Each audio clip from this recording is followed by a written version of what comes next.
Hi, it's Ramsey Dewey over here in Shanghai, China. Recently there was a MMA fight in Bellator. Let's take a look at what happened. It was quick, about 11 seconds. So he shoots under his opponent, spins around, gets him on the ground, and gets a leg lock. A knee bar specifically. Cool move. But this is where this starts getting controversial. Controversial in quotes. I don't think it was, but a lot of people do. And here's why. Because Aviv's opponent held out his hand to touch gloves, and instead of touching gloves, Aviv began to fight. And so, a lot of people see that as disrespectful. They see that as dirty fighting. They see that as one fighter taking advantage of the other fighter. And here's why I don't think it's any of those things. Touching gloves after the bell rings needs to stop. It just needs to go. It's unnecessary. The fighters already touch the gloves when the referee brings them to the center and says, you can touch gloves if you want, or hook them up, or however he wants to word that. It's not mandatory. They can do it right there and then before the bell rings. There is no reason to do it again and eat up 8, 10, 15 seconds on the clock, depending on how long it takes them to do their little fist bump patty cake game. And I know this makes a lot of fighters angry out there. There are a lot of great fighters out there who are big advocates of touching gloves, and they believe it's important. They believe it's a tradition that stems from training. And it kind of is, but it's a tradition that needs to stay in the gym and out of real fights. In a sparring match, fighters will touch gloves or touch hands or give each other a high five or a fist bump in order to let the sparring partner know we're ready now. In a fight, though, a professional fight, an amateur fight, any type of MMA fight, the bell lets you know that. The referee saying the word fight lets you know that. Are you ready? Are you ready? Fight. The referee will say something along those lines. And if you are not ready to fight, it's a little too late once that bell rings, once the man in charge of the octagon says fight. At that point, if your priority is touching the other guy's glove or giving him a high five or playing patty cake in the middle of the cage, well, you have forgotten rule number 1 of fighting. Rule number 1 is this: protect yourself at all times. It's what the referee tells you right at the beginning of the fight. Listen to my commands at all times. Protect yourself at all times. Once that bell rings, that means all times. So I have seen this happen many times, where one of the fighters starts to fight as soon as the bell rings, and he wins because the other guy is stretching out his hands, expecting a high five, instead of coming out of the gate intelligently defending himself and fighting when the referee says fight. And so, every time this happens, a lot of people are very upset by it. They feel like something has gone awry. They feel injustice has been done.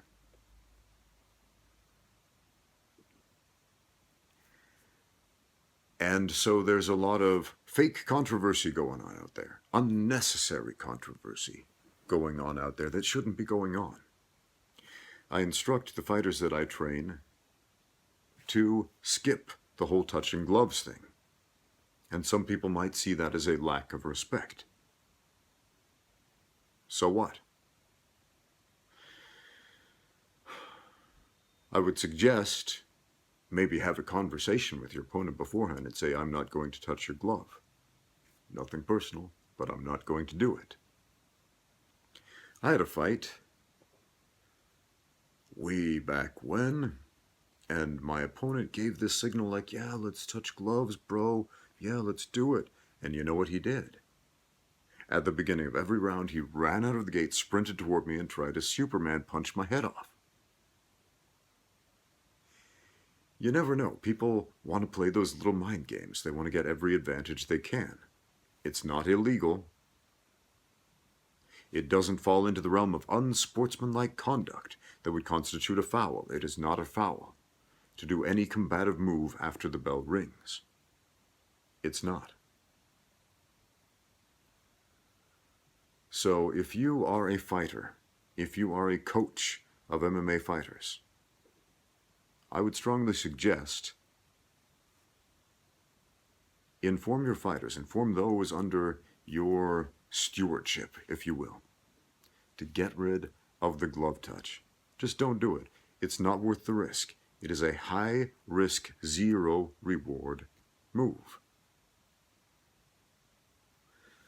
I've heard a lot of people in the Brazilian Jiu-Jitsu community chime in on this fight and other fights like it, where a combative technique was performed as the other guy was expecting a high five. Because in Jiu-Jitsu, it's very common to fist bump and high five and give this little secret handshake before you start to roll. And that's common in the gym, and it's common in Jiu-Jitsu tournaments. It's not a rule.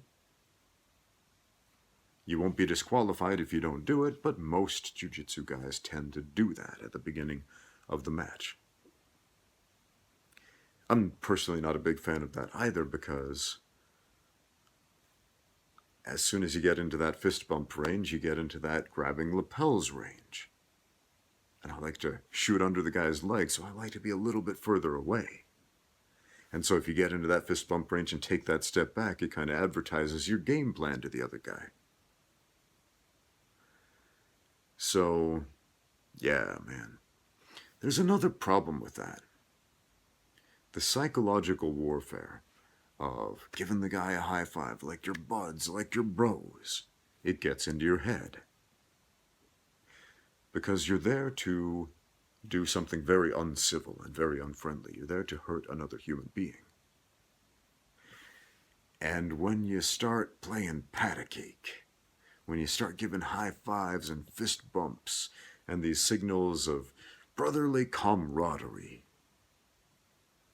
well, the audience might think, oh, look, such great sportsmanship. What starts to happen in your opponent's mind is we translate these friendly gestures as friendliness. And so that takes us out of the element, out of the correct mindset of now is the time to hurt another person, as bad and as awful as that may sound.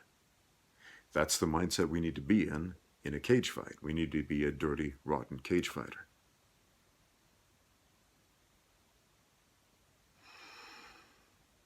So get rid of the fist bump, get rid of the glove touch. It is a waste of time. There is no reason to eat up that 10 to 15 seconds on the clock at the beginning of the fight or the beginning of every single round. Just get rid of it. Too many people getting sucker punched, too many people getting surprised, and too many people crying foul when there is no foul, all because of that second, redundant, unnecessary touch of the gloves. Get rid of it.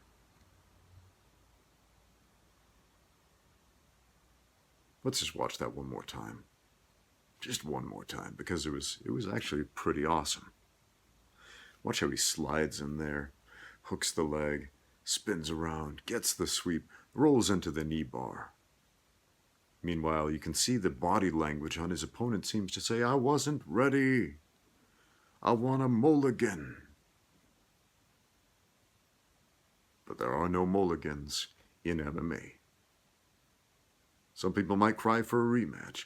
Let them rematch and see what happens when he's not taken by surprise. Don't give your opponent the opportunity to take you by surprise. Thanks for watching. Now get out there and train. I've had a lot of people ask for more and more content on the channel lately. I have been traveling across China in these last few weeks. I just recently had a trip to Chengdu I'm the ringside commentator for Kunlun Fight, the Kunlun Fight Combat League. So yeah, that's a great job, lots of fun. But I do have a lot more YouTube content planned for you, including combat sports product reviews, Q&A with the coach, more of those self-defense videos y'all love, and more. Thanks for watching. Stay tuned, and get out there and train, as always.